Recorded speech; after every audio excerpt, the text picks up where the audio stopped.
అధిష్టానం ఎప్పుడైతే ఈ కాంగ్రెస్ కి సంబంధించిన ఎమ్మెల్యేలు ఎవరైతే ఉన్నారో రహస్య భేటీ జరిగింది అన్న తర్వాత రాష్ట్రంలో ఒక అలజడి అయితే క్రియేట్ అయింది. That Jadcherla MLA Anirudh Reddy farm house కావచ్చు, లేదంటే అనిరుద్ రెడ్డి ఆధ్వర్యంలోనే ఈ ఎమ్మెల్యేలందరూ కూడా భేటీ అయ్యారు అనేటువంటి వార్త 2 రోజుల నుంచి హల్చల్ చేస్తోంది. దీని మీద ప్రత్యేక దృష్టి పెట్టారు PCC chief as well as అధిష్టానం కూడా. కాంగ్రెస్ అధిష్టానం దీన్ని చాలా సీరియస్గా తీసుకుంది. అండ్ పర్సనల్గా పీసీసీ అధ్యక్షులు మహేష్ కుమార్ గౌడ్ కూడా వీళ్ళందరితోని మాట్లాడడం జరిగింది. అసలు ఏంటి మీ ప్రాబ్లం? ప్రతి ఒక్క ఎమ్మెల్యే ఎవరైతే ఆ భేటీలో పాల్గొన్నారో లీక్స్ ప్రకారం అయితే 10 మంది 11 మంది అంటున్నారు. కానీ ఎట్టకేలకి తేల్చింది ఏంటంటే 7 ఎమ్మెల్యేలు మాత్రమే ఈ సమావేశంలో హాజరయ్యారు అండ్ డిస్కస్ చేశారు అనేది. అండ్ అనిరుద్ రెడ్డి ఈ విషయమై క్లారిటీ ఇచ్చారు. ఎందుకంటే ఫోకస్డ్గా అందరూ కూడా అనిరుద్ రెడ్డే ఈ రహస్య భేటీకి కారణం, వీళ్ళందరినీ కూడా లీడ్ చేసింది అతనే. అండ్ వాళ్ళ ఫామ్ హౌస్లోనే ఆర్ వాళ్ళకు సంబంధించిన హోటల్లోనే వీళ్ళందరినీ ఒక సమావేశం ఏర్పరిచి వీళ్ళందరూ మాట్లాడుకున్నారు అనేది ఎప్పుడైతే వార్త బయటకు వచ్చిందో అప్పటి నుంచి కూడా అనిరుద్ రెడ్డే టార్గెట్ అయ్యారు అన్న విషయం అర్థమై ఆయన ఒక క్లారిటీ ఇచ్చే ప్రయత్నం చేశారు. ఇది రహస్య భేటీ ఏమీ కాదు, అవును అసంతృప్తిగా ఉన్నటువంటి విషయం వాస్తవమే, కానీ ఇట్లా నా మీద డైరెక్ట్ అటాక్ చేస్తూ డైరెక్ట్గా కామెంట్ చేయడం ఎంతవరకు కరెక్ట్? నేను ఏ మంత్రిని కూడా నా ఫైల్ మూవ్ చేయమని నేను అడగలేదు.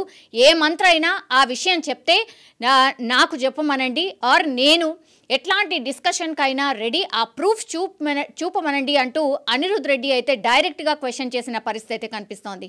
సో ఈ రచ్చ పూర్తిగా చాలా పెద్దగా అవుతూ పోతుంది కాబట్టి ఇంకా డైరెక్ట్గానే ఇంటర్నల్గా ఏం జరిగింది ఈ 2 రోజుల పాటు అనేది ఒక రిపోర్ట్ అయితే పూర్తిగా పీసీసీ చీఫ్తోని కావచ్చు, ఇంటెలిజెన్స్ రిపోర్ట్ రేవంత్ రెడ్డి కూడా పూర్తిగా అధిష్టానానికి ఇచ్చినట్టుగా మనకున్నటువంటి సమాచారం. వీటన్నిటిని బేరీజ్ చేసుకున్న తర్వాత దీపాదాస్ మున్షిని నేను డెఫినెట్లీ కలవబోతున్నాను, ఇక్కడ ఏం జరుగుతుంది ఏంటి అనేది చెప్పబోతున్నాను, ప్రతి ఒక్క విషయం కూడా నేను తనకు విన్నవించుకుంటాను అనేటువంటి మాట అనిరుద్ రెడ్డి చెప్పారు. సో డైరెక్ట్గానే దీపాదాస్ మున్షి రాష్ట్రానికి సంబంధించిన ఇన్ఛార్జ్ కాబట్టి ఆమె ఢిల్లీలో ఉన్నారు ప్రస్తుతం.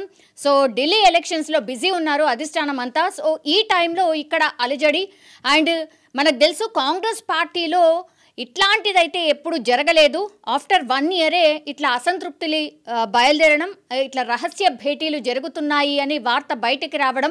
సో ఇవన్నీ చూస్తుంటే అధిష్టానం అలర్ట్ అయిన సిట్యుయేషన్. ఎందుకంటే పూర్తిగా దేశంలో కేవలం 3 రాష్ట్రాల్లో మాత్రమే కాంగ్రెస్ సర్కార్ అధికారంలో ఉంది కాబట్టి ఇట్లాంటి వార్త బయటకు వస్తే మాత్రం ఇంకా కూడా కాంగ్రెస్ పార్టీ వీకెన్ అవుతుంది అనేసి పూర్తిగా అధిష్టానం కూడా రంగంలోకి దిగింది. అండ్ దీపాదాస్ మున్షి 5 అంటే ఢిల్లీ ఎలక్షన్స్ తర్వాత నేను హైదరాబాద్ రాబోతున్నాను, ప్రతి ఒక్కరిని కూడా కలవబోతున్నాను, ఇట్లా మంత్రుల మీద ఎందుకు ఎలిగేషన్స్ వస్తున్నాయి, డైరెక్ట్గా నిధులు ఏవైతే ఉన్నాయో మంత్రుల ఇలాకాలోకే తరలిస్తున్నారు, ఈ ఎమ్మెల్యేల ఇలాకాలోకి అసలు నిధులే రావట్లేదు, ప్రజలు మమ్మల్ని క్వశ్చన్ చేస్తున్నారు, మేము ఆన్సర్ చేయలేకపోతున్నాం అనేది ఎమ్మెల్యేలో ఉన్న అసంతృప్తిగా ఇంటర్నల్ రిపోర్ట్ ద్వారా తెలిసింది. కాబట్టి ఇంకా చాలా విషయాలు కూడా ఉన్నాయి.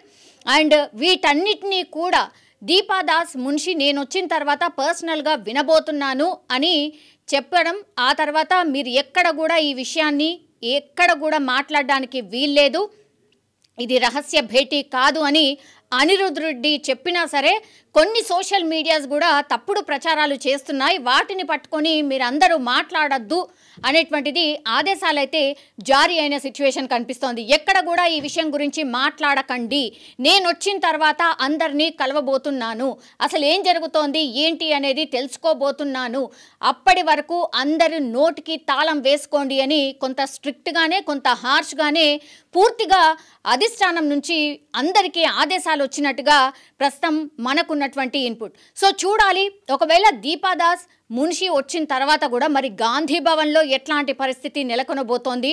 అండ్ అనిరుద్ రెడ్డి ఒకవేళ గాంధీ భవన్కి వచ్చి దీపాదాస్ మున్షికి ప్రతి విషయాన్ని చెప్పిన తర్వాత ఆమె మరి ఎట్లాంటి డిసిషన్స్ తీసుకోబోతోంది అండ్ ఆమె ఎట్లాంటి గ్రౌండ్ రిపోర్ట్ ఆమె సోర్స్ ద్వారా తెప్పించుకోబోతోంది? అండ్ పెద్దలు ఎవరైతే జానారెడ్డి ఎవరైతే ఉన్నారో జానారెడ్డిని కూడా కొంత రంగంలోకి దింపి ఈ అసంతృప్త ఎమ్మెల్యేల లిస్ట్ ఏదైతే బయటకు వచ్చిందో వాళ్ళందరికీ కూడా ఆయన పర్సనల్గా మాట్లాడినట్టుగా కూడా కొంత ఇన్పుట్ ఉంది. సో చూడాలి. ఒకవైపేమో పీసీసీ చీఫ్ మాట్లాడినరు, ఆ తర్వాత ఇంటర్నల్గా ఇంటెలిజెన్స్ రిపోర్ట్ కూడా ఒకటి వచ్చింది, రహస్య భేటీనా కాదా అని, ఈ అసంతృప్తి ఎందుకుంది అని, అసలు కాంగ్రెస్ పార్టీలో ఏం జరుగుతుంది అనేసి పూర్తిగా ఒక ఇన్ఫర్మేషన్ అయితే దీపాదాస్ మున్షి తీసుకున్నారు.